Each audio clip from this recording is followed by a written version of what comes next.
Hi, this is Cecile, your local historian here. Finally, posting the video of what is the Bracero program.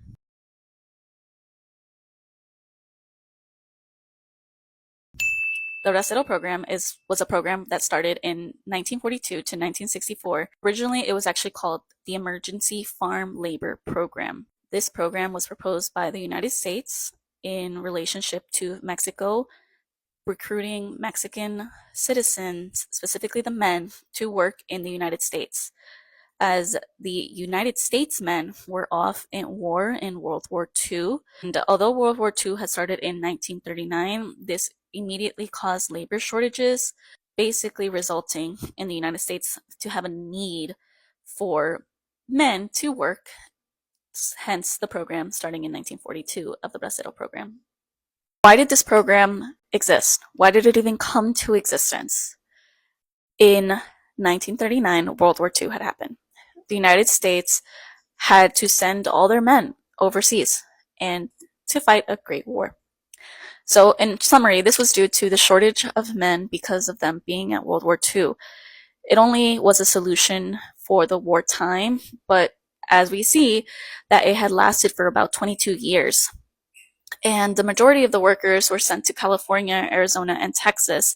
Hence, the Bracero program, the farming program, as those states are still relationed today as being great farm working states, where most of our produce comes from.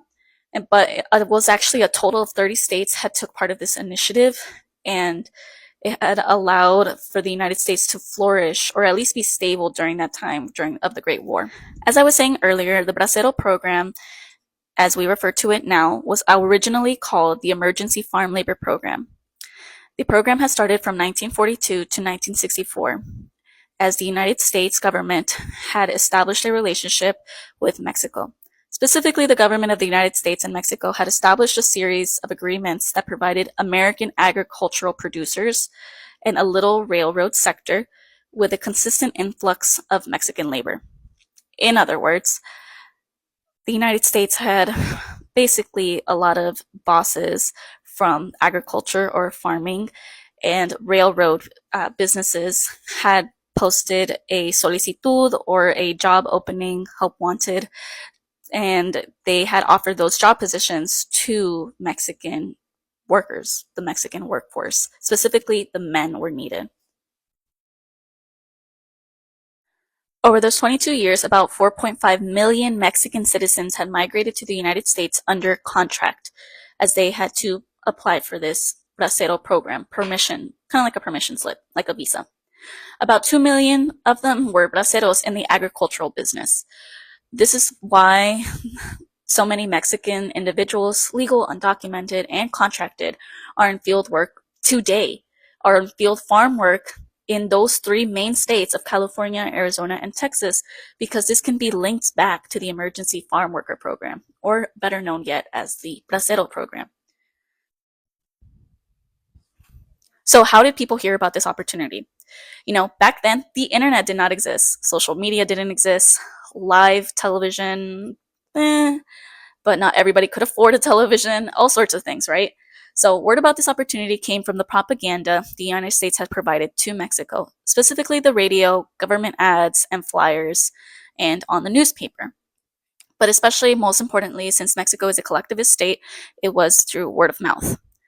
The proposed information or the proposed job position had the United States government give the benefits to these men to be free housing on the farms, 30 cents an hour, or better yet now would be $5.77 today, free food, and sanitation.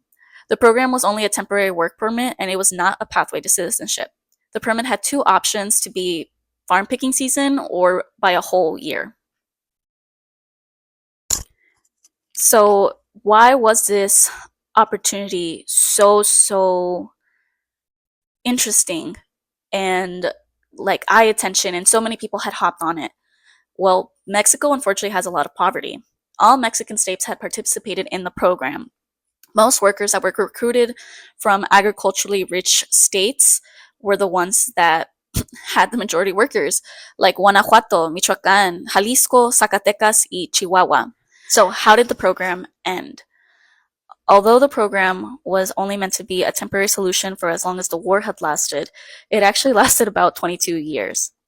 The program had officially come to an end and had started being at a decline because of Operation Wetback in 1954 due to Eisenhower, the president at the time. This Operation Wetback had been because some Mexican citizens had come to the US as undocumented workers without being approved for the Bracero program. They were trying to make a cap limit as to how many people could participate in the program, and unfortunately some people, they need money. They need money to survive and have basic necessities. And so there some people were unable to wait, or they just really had a ginormous need to go and work in the United States. So thank you so much for coming to my historical video. I shared this before on my TikTok, but I am a double major and a double minor from UT Austin. I specifically had studied Mexican American history, and I am going to link my whole script and the links that I use for the pictures in the description down below, just in case if you wanted to learn more about these things. But I genuinely think it's super important that all Mexican people, or even just all Latino American people, know their history and where they come from. They unfortunately just don't know. A lot of our cultural identity is rooted in our history.